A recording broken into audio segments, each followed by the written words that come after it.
नमस्कार। संतोष की रिपोर्ट में आप सबों का स्वागत है। और आज हम संतोष की रिपोर्ट में बात निशांत की सक्रिय राजनीति में आने की जो संभावनाएं दिख रही थी, अब वो संभावनाएं किस तरीके से छिन्न हो चुकी है उस विषय पर करने जा रहे हैं। जी हाँ, एक महीने पहले तक लगातार खबरें आ रही थी अलग अलग सोर्सेज से कि निशांत नीतीश के उत्तराधिकारी के तौर पर जल्द ही पार्टी का कमान संभाल सकते हैं, हरनौत से चुनाव भी लड़ सकते हैं। बड़ी बड़ी बातें हो रही थी, लेकिन अब संकेत आने लगा है कि अब उनके अपने करीबी या आसपास के थिंक टैंक वाले भी अब इस प्रस्ताव को लेकर गंभीर नहीं है।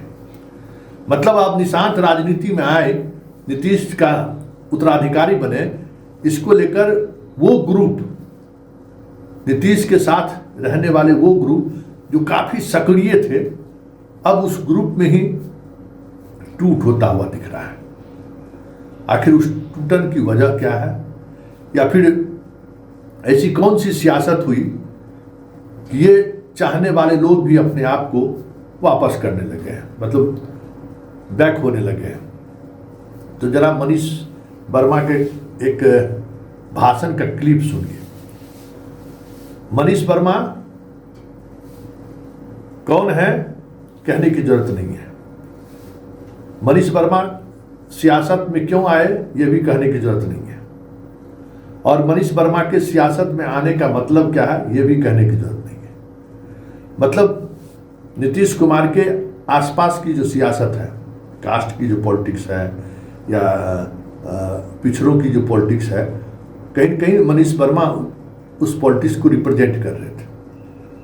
और इस तरीके का पॉलिटिक्स करने वाले जो लोग हैं, जो पदाधिकारी हैं, जो नीतीश के साथ वर्षों से जुड़े हुए हैं, वो सारे लोग अचानक उन्हें इस दौर में महसूस होने लगा कि नीतीश के बाद कौन। क्योंकि नीतीश की जो मन स्थिति है, जिस तरीके से नीतीश सोच रहे हैं, जो बोल पा रहे हैं, जो समझ पा रहे हैं, उनके आसपास रहने वाले लोग भी अब मानने लगे हैं कि अब नीतीश अब ज़्यादा दिनों का वक्त उनका नहीं रहा है। तो फिर उनके साथ जो लोग जुड़े हुए हैं, अब जैसे मनीष वर्मा ही नौकरी वीआरएस ले लिए, बरसों तक सीएम के साथ रहे, फिर वीआरएस ले लिए, वो भी तो अपना भविष्य देख रहे होंगे कि मेरा भविष्य क्या होगा।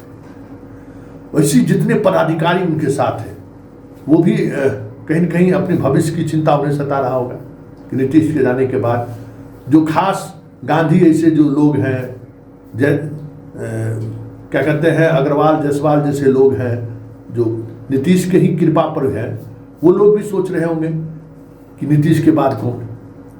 तो उनके सामने फिर नालंदा का ग्रुप भी है, फिर कुर्मी और कुशवाहा का जो पदाधिकारियों का जो एक बड़ा संवर्ग है, जो पिछले 20 वर्षों से मलादार पोस्टिंग पा रहे हैं, उसका भी दबाव था। ये सारे दबाव एक जगह आकर ये खेल शुरू हुआ कि भाई निशांत को उत्तराधिकारी बनाइए, निशांत को उत्तराधिकारी बनाइए। इसमें मनीष वर्मा भी शामिल थे, क्योंकि संजय झा के कार्यकारी अध्यक्ष बनने के बाद, ललन सिंह के मंत्री बनने के बाद जो एक्टिविटी सामने आई, वो साफ दिखने लगा था कि अब पार्टी बीजेपी की तरफ बढ़ रहा है। मतलब बीजेपी में ही आने वाले समय में पार्टी का एक हिस्सा, बड़ा हिस्सा विलीन कर जाए तो कोई बड़ी बात नहीं है। ये बातें दिखनी शुरू हो गई है। और अब नीतीश के पास कोई विकल्प भी नहीं है। बड़ी मुश्किल से 2025 के विधानसभा चुनाव में सीट लेके शेयरिंग करके चुनाव जीतकर कुछ दिनों के लिए मेहमान के तौर पर मुख्यमंत्री भी बन जाए तो बड़ी बात है, बहुमत के बावजूद भी। ये सारी चीजें चल रही हैं, ये रस्साकसी है। उसी बीच में ये खेल शुरू हुआ कि नीतीश के उत्तराधिकारी के तौर पर उनके बेटे को सामने लाया जाए। लेकिन कैसे अब अपने लोग भी उस रणनीति से पीछे हट रहे हैं। जरा मनीष वर्मा के उस बयान को सुनिए, उस भाषण को सुनिए, फिर हम इस पर चर्चा करेंगे कि ये सियासत जो जोर पकड़ने लगा था कि नीतीश के बाद कौन, तो निशांत, वो सियासत कैसे ठहर सा गया है और क्यों ठहर गया, ये भी बड़ी बात है। उस पर हम चर्चा करेंगे। लेकिन पहले आप मनीष वर्मा के उस भाषण को सुनिए, जिस भाषण के सहारे कहने को तो बड़ी बात कह रहे हैं, लेकिन कहीं न कहीं निशाने पर निशांत भी है। जरा सुनिए क्या कह रहे हैं मनीष वर्मा।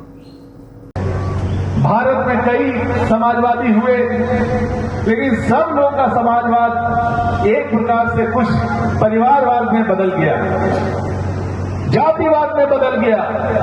कुछ लोग जातियों को समाजवाद कहने लगे, कुछ लोग अपने परिवार को के हित को समाजवाद कहने लगे। लेकिन एकमात्र हमारा ऐसा दल है जिसके नेता ने कभी अपने परिवार की चिंता नहीं की, सिर्फ पूरे बिहार के सभी समुदायों को अपना परिवार माना और पूरे बिहार को अपना परिवार माना। एकमात्र नेता हमारे नीतीश कुमार जी। सुन लिया आपने, मतलब आप आदर्शवादी बना दो नीतीश कुमार को कि भाई समाजवादियों में एक ऐसा भी नेता हुआ जो जाति नहीं देखा, धर्म नहीं देखा, परिवार नहीं देखा। ऐसे महापुरुष कौन है? तो नीतीश कुमार हो गया।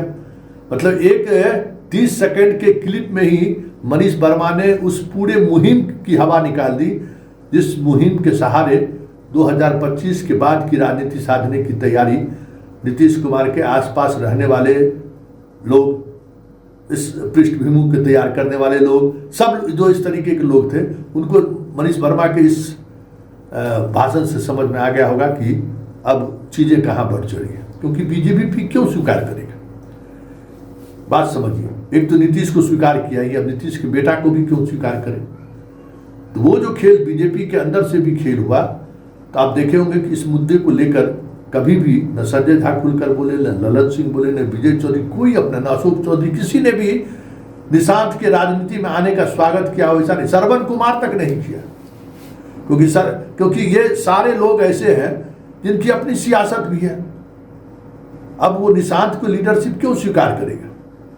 और निशांत का लीडरशिप स्वीकार करके श्रवण कुमार क्यों मौका दिया? श्रवण कुमार को लगता है कि नीतीश जी गए तो फिर हम नेता बन जाएंगे। ये भी एक खुशफहमी सबको होता है ना। और मनीष वर्मा का ये बयान वो संकेत है कि जो इस तरीके के अभियान में शामिल ब्यूरोक्रेट्स या नालंदा आसपास के कुर्मी कुशवाहा जो बिहार के हैं, अधिकारियों का संपर्क जो मलाई खाते रहे हैं पिछले 20 वर्षों से, वो सारे के सारे जिस अभियान में थे, अब उनको उस अभियान से अलग हटना पड़ रहा है।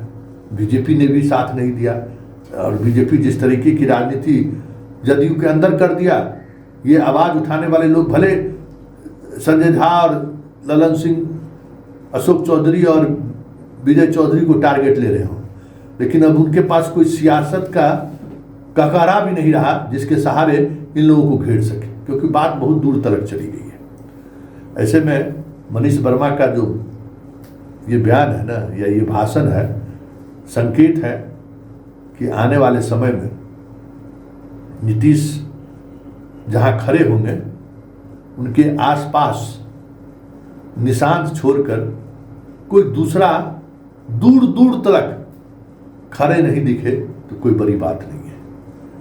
क्योंकि इस मनीष वर्मा के इस भाषण से समझा जा सकता है कि आज की परिस्थिति में नीतीश पूरी तौर पर अलग थलग पड़ चुके हैं।